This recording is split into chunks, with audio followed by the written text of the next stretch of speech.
everybody was hoping that people would use the certificates all the time to sign, but actually very few did. And that's because this is all quite complex, and very often usability is not in the first focus. So that's one of the things I'll discuss today. I'll start with a quote which says, "Protection and security are only valuable if they do not cramp life excessively." And that applies really well here to this PKI. I mean, to us, PKI and crypto remains complex, but what about all the others who are not there in this room, who understand very little, and who have a hard time getting to understand what a certificate is and what is a signature value is when it derives from a cryptogram? Then they understand very little. And as a result, how many of you have actually signed a document electronically? So I can see, yeah, probably 1/2. And how many have actually bought a house or signed a contract with a bank online? 3, 4, yeah, maybe 10. And I mean, we're here we're all techies, but if we go to the outside world, then that's even less. And that's one of the main problems. I mean, if PKI and digital signature were big, then we wouldn't be renting here. We would be at the city hall in the center of Stockholm, and our companies would be 20 times bigger.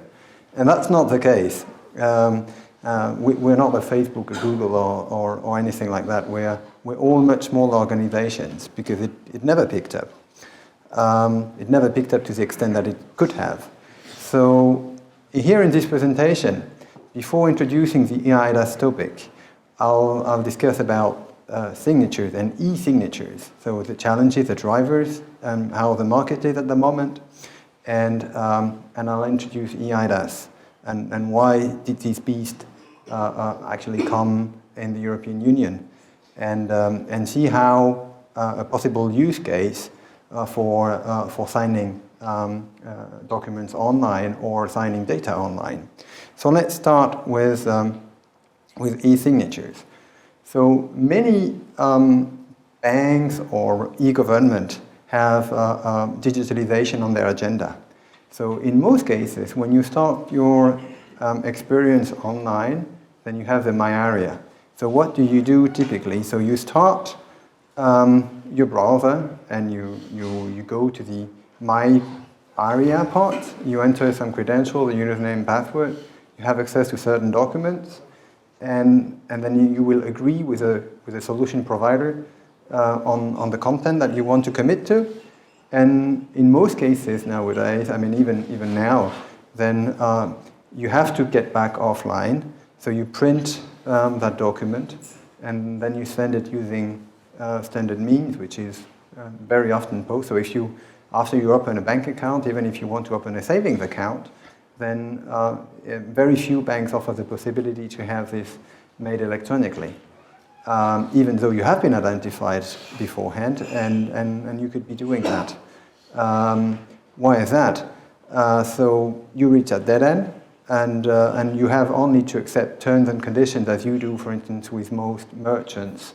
So you have very little binding from a legal standpoint, which means you accept some terms which are quite obscure, but you don't have any legally binding commitment from your end. So it's quite weak.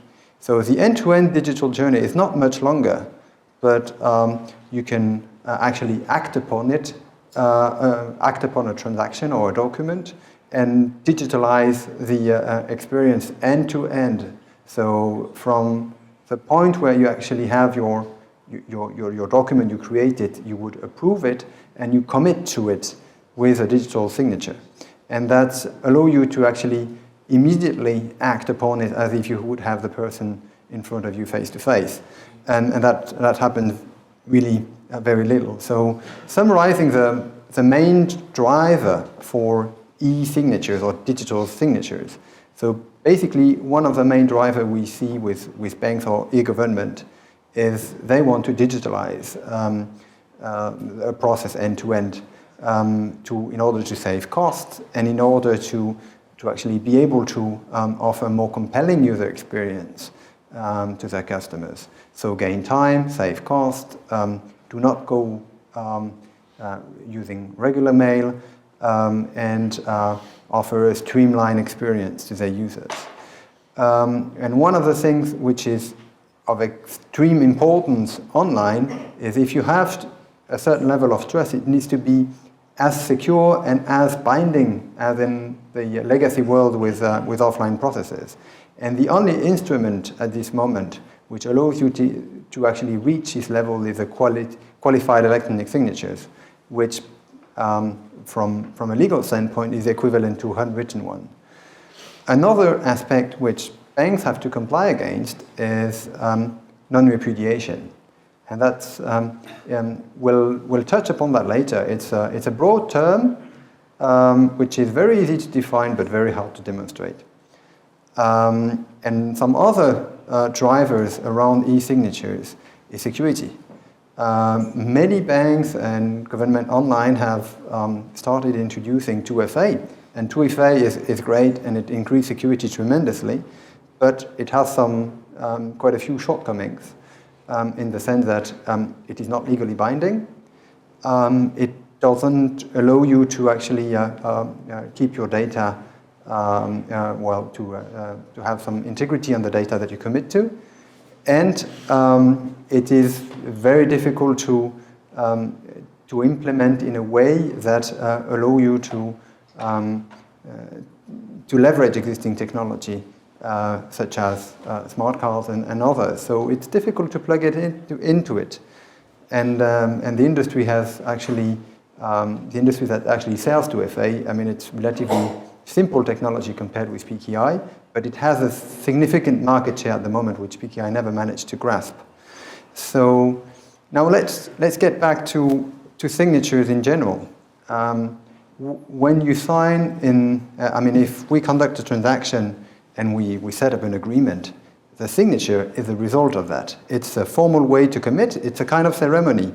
And how do I transpose online this ceremony where I want to convey trust and that is actually user-friendly? So assuming we set up some new business together and we have, for instance, an NDA, then typically this is a document which materializes the trust I have in a certain business partner, and I need to reflect that online. And it's difficult to actually achieve. If you dematerialize everything, then sometimes you lose the trustworthy part or the user-friendly part, because people do not necessarily recognize the data that they have committed to. So here is that's the signature of the Declaration of Independence, and in that case, it's really a ceremony. It's orchestrated, and you need to actually consider that when building your signing experience online, because you need to convey this trust. And over time, I mean, signature has evolved. At first, people would just sign on a piece of stone, and over time there has been some hieroglyph. Wax seal were used in medieval time, and hand signatures become very popular. Lately, in the early 20th century, appeared the real notary stamp, and then we had some e-signature pad, which most people hate because they don't recognize anything. Here, it's just, and it's not a signature from not a digital signature at least. And you also had later on some smart card-based signing, which never really picked up in the great public. And there is new technology which sounds more promising at the moment. It's central signing, which we will discuss later. So why do people need to sign electronically? What are the main drivers?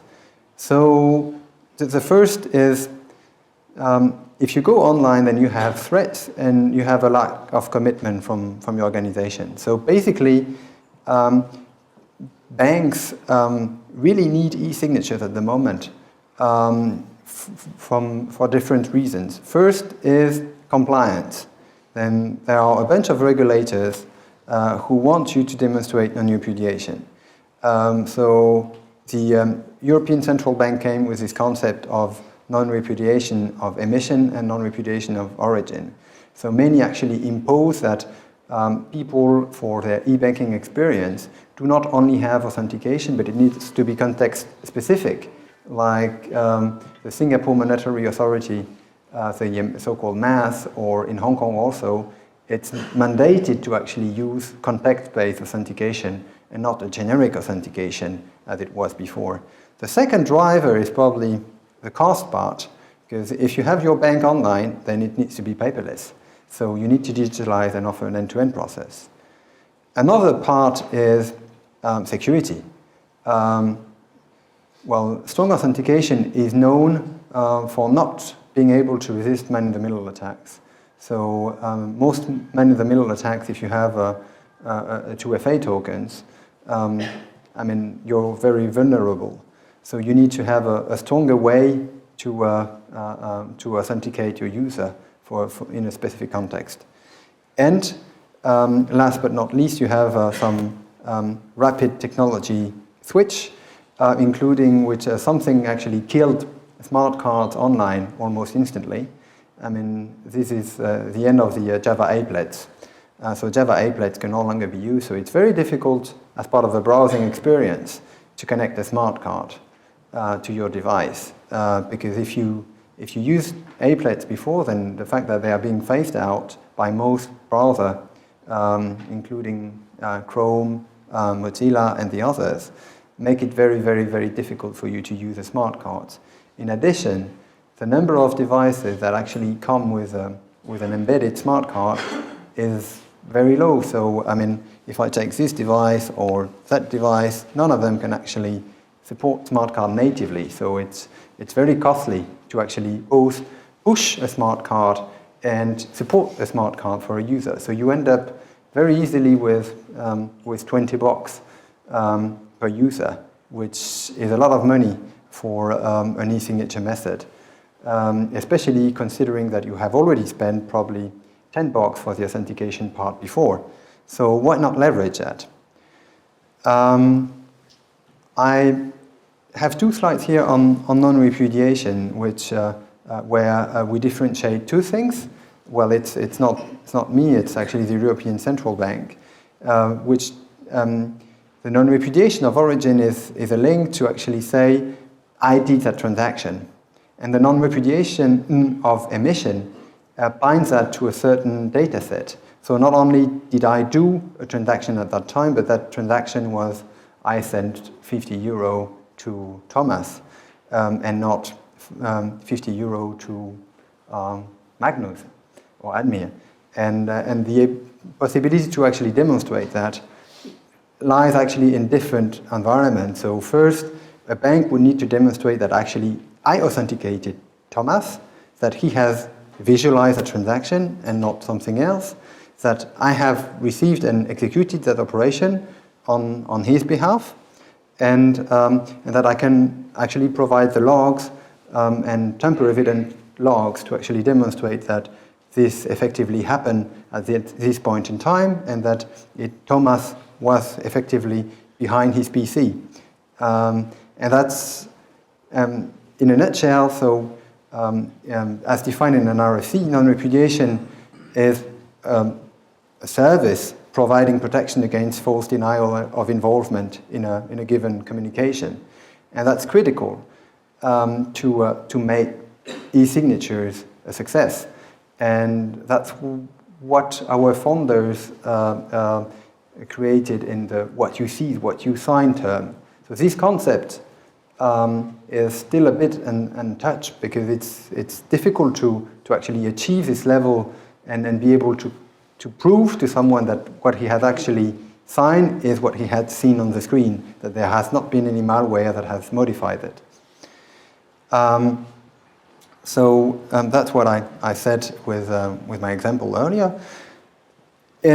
So e-signatures, as mentioned, are not really catching up at the moment. What banks do, and most banks have invested millions in authentication tokens, but very few actually have an e-banking relationship which is fully digitalized. So many have used card readers, mobile OTPs and TAN lists and you name it. And the government have made also their own initiative. Some use certificates on smart cards, some use pretty much nothing and have a low level of security. But basically, no one went to the step where they say, well, let's try to leverage that to actually deliver e-signatures. The most advanced countries here are probably in Scandinavia, as you have national schemes in Denmark, in Norway, in Sweden. You have also some schemes quite popular in Luxembourg, in Austria. But these are, I would say, the first, the big countries have not moved yet. You don't have such a scheme in Germany or in France or in the UK or in, not to mention the US or other countries. Very little effort has been put into e-signatures and e-signatures that are visible and understandable for the users. The use cases are big. I mean, we speak here of a big market. So between two guys that actually want to have a contract, but it can also be internet banking. It can be also in the health industry that you will have some contracts. It can be also with the local commune where you want to file your land registry. So the market is certainly not mature for e-signatures. And one of the reasons for that was the lack of standards. So now let's look at eIDAS. Well, many people come and ask, so why do we have a new framework? We had a European directive before, and this European directive has certain standards, especially for certificate service providers. One of the reasons for eIDAS to actually emerge is that it was a directive, and a directive is a recommendation from the European Commission to implement certain procedures. So that was transposed into national law, and every country almost had its little twist and say, well, that's all great, I respect the spirit of the directive, but yeah, we will make it a little bit stronger in our country because we can do it better.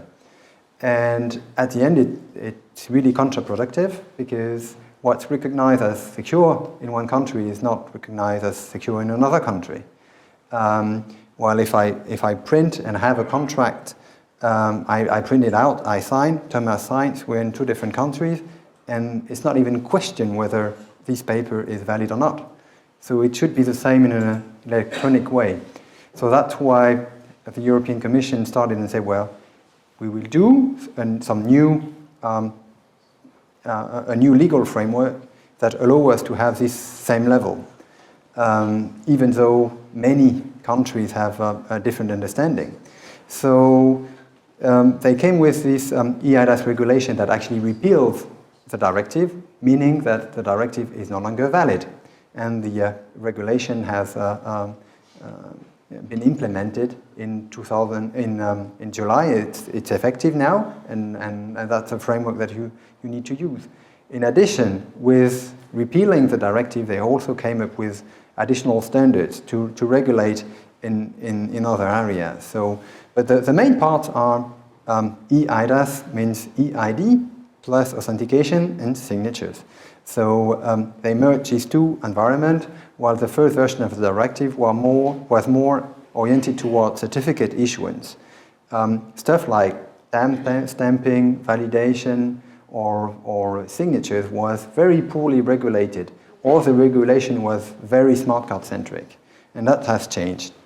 So, so basically the goal is to offer a common trust service framework that every EU citizen can understand. But because the EU is complicated, I mean, that's even a slide that they made to illustrate. I mean, I have read it many times, but I don't find it very easy to understand either. So I like this better. The electronic services regulate electronic signatures, electronic seals, timestamping, delivery services, and website authentication. And it defines certain assurance level. So that's what eIDAS is about, regulating how trust services are to be delivered. So now let's look at the text. I'm afraid it's 40 pages long, so I just made a summary here. So how do you deliver trust services in compliance with eIDAS? So as mentioned, it's a regulation which is much more powerful than a directive, because governments do not have the liberty to actually make some twists and changes. They have to take it one-to-one, and they have to implement it into national law. Otherwise, they can be kicked out of the European Union together with the UK. And that's an important part for actually providing a common trust framework. So how do you actually launch a trust service which is compliant with eIDAS? So what the European Commission has made is that it has issued a regulation, and the member state needs to transpose it into national law. The actual regulation comes with some implementing act, which is a kind of methodology for actually, or it makes reference to very specific standards that people must follow. The member state needs to appoint a supervisory body, and the supervisory body is here to audit the trust service provider.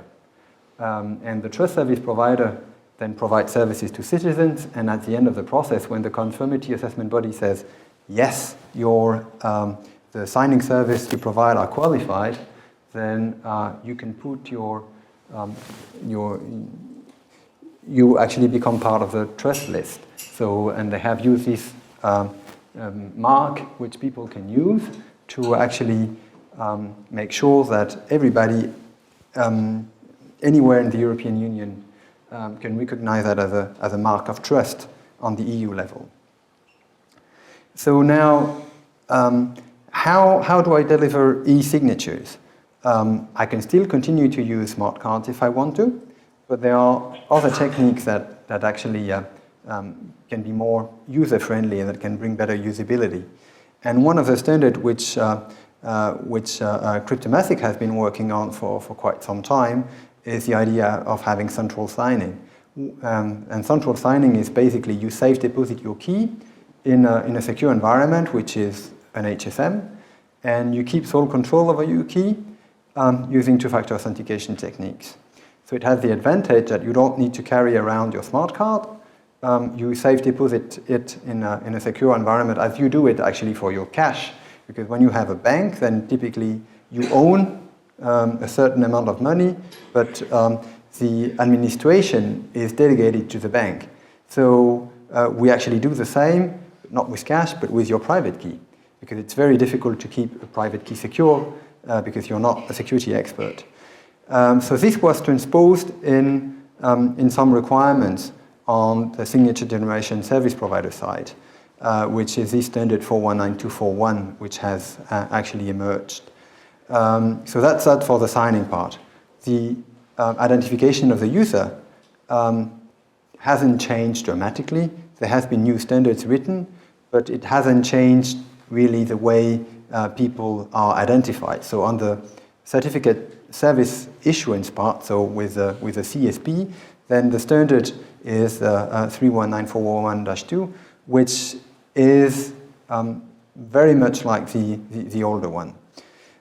So what do people need to do in practice to ensure that they have this sole control? So basically, previously there was some part of the directive. As the directive is repealed, there is some new text, and this new text is described here in Annex 2, that the private key can only be used by the owner.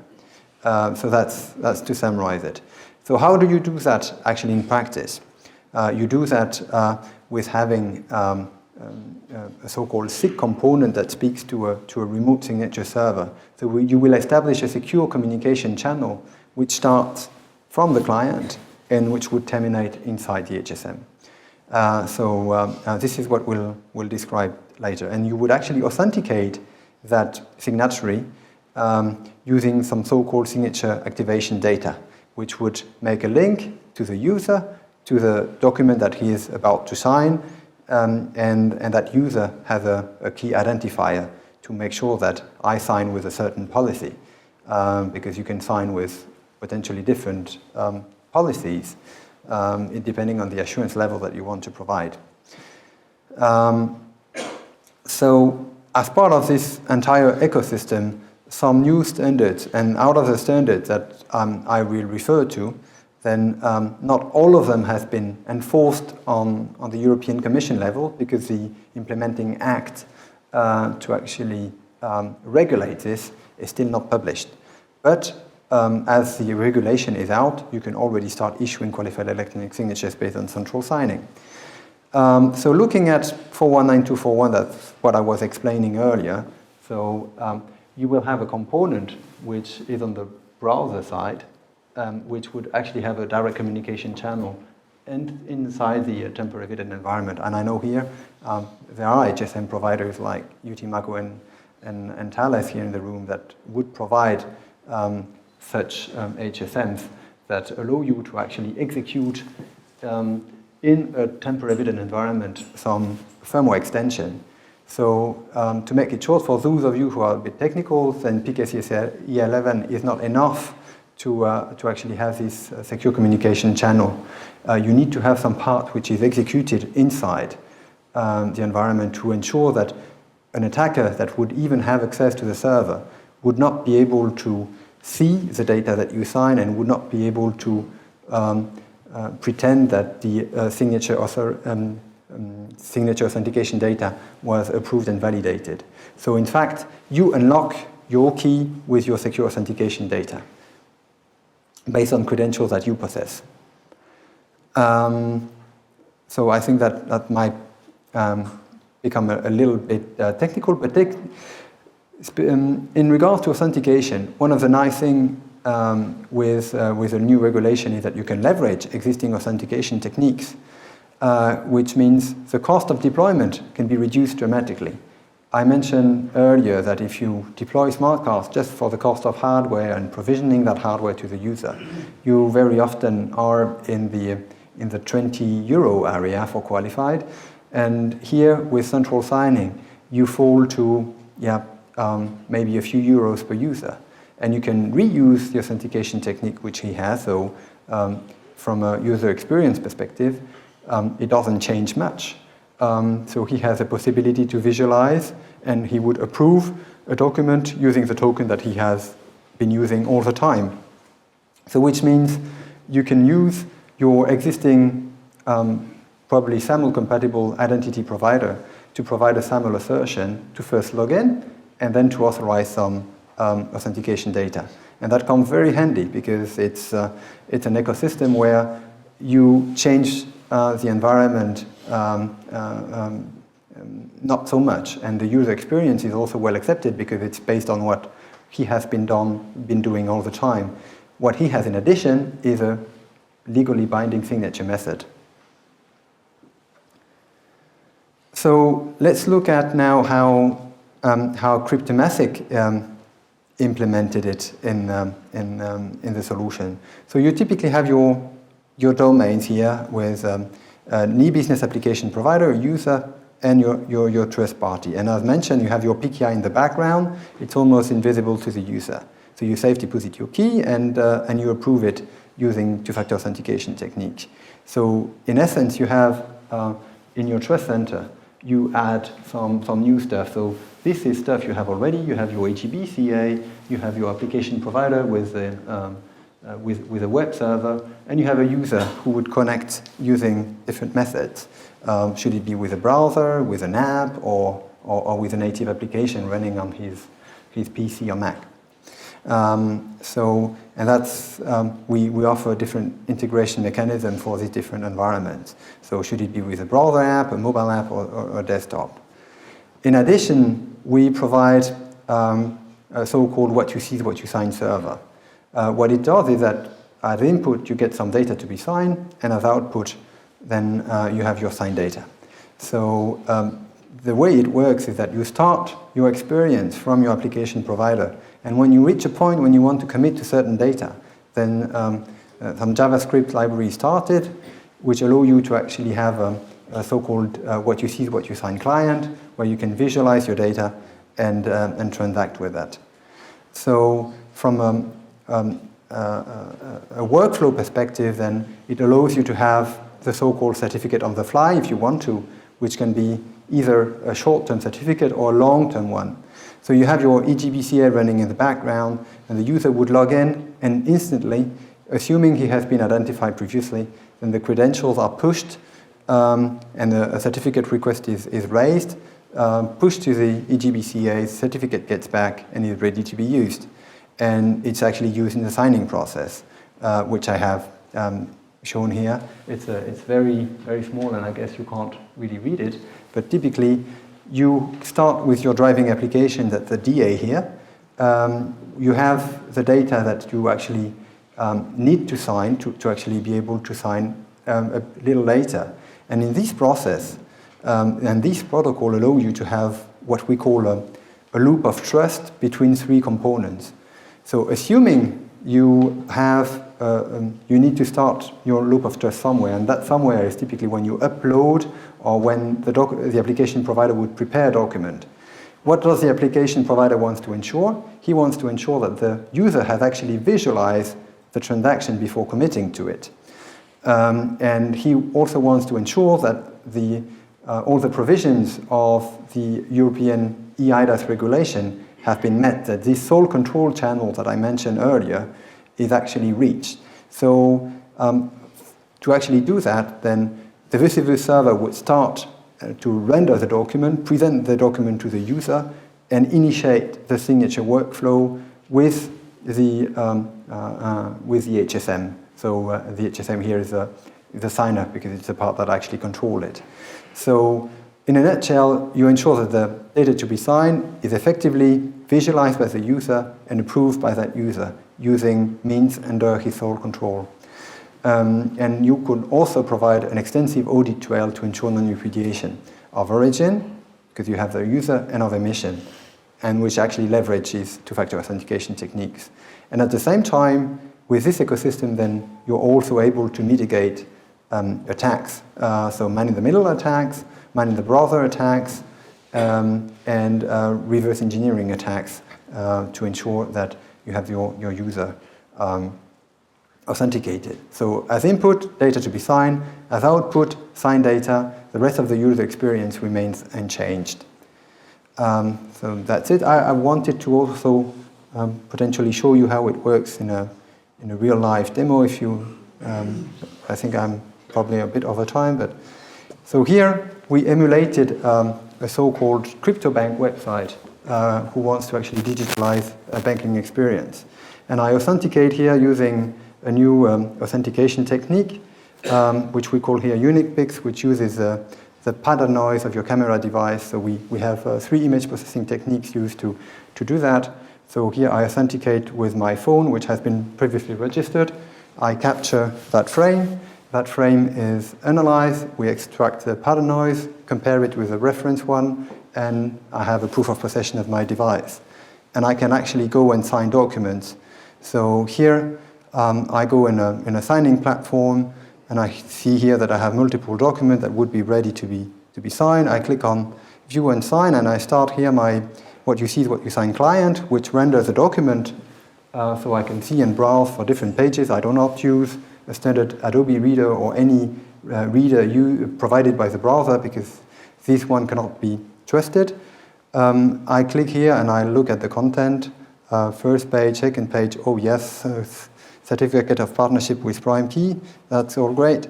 So I use unique PICs as the authentication method, and here I will be able to authenticate my request. So I start here in video mode. I don't know if you can see that. So here I look for a frame, and as soon as the frame is captured, then it is sent and will be used for signatures. So here I used an old challenge because I signed it earlier. So I will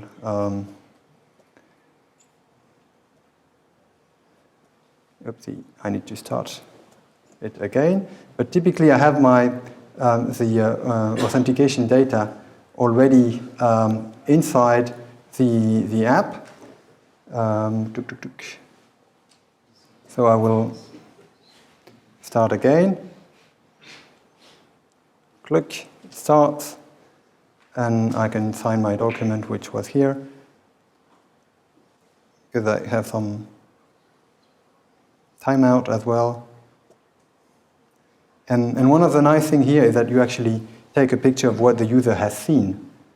So you have this, what you see, what you sign experience by default, which can also be used in litigation cases. So now it's been signed in the backend in our server in Denmark, and one could actually open up and visualize that signature using an Adobe Reader and verify that it has actually been signed, like here. So I can see here the signature panel. So that's an embodiment here of what eIDAS can bring you. So you can have very simple method to sign online with no additional hardware, no additional authentication technique, and reach a qualified level. And one of the advantages is that you can leverage your existing environment. You can leverage the EGBCA, you can leverage your authentication method, and you can plug in your business process so that signatures can really become an enabler. And that's one of the key things which was missed earlier. Being able to have qualified cannot be an objective, it's only a mean to an end. So the end is a business process. Thank you. Do you guys have any questions to that?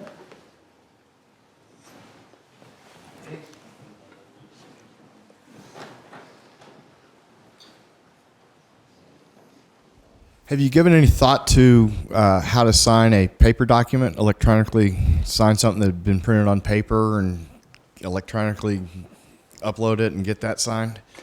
Yes, there has been some.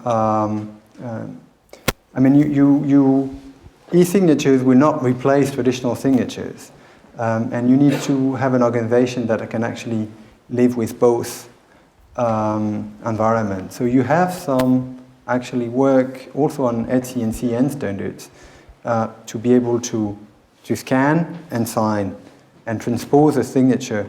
Typically, you would seal what has been signed earlier, because in a sense here, if the user has signed with a wet signature, then you will not ask him to sign again. You have to consider the signature already valid, so you capture the document with a signature and you witness somehow with a seal, and the seal can be qualified that this was actually done using in a secure fashion. Okay, with that, thank you, Guillaume.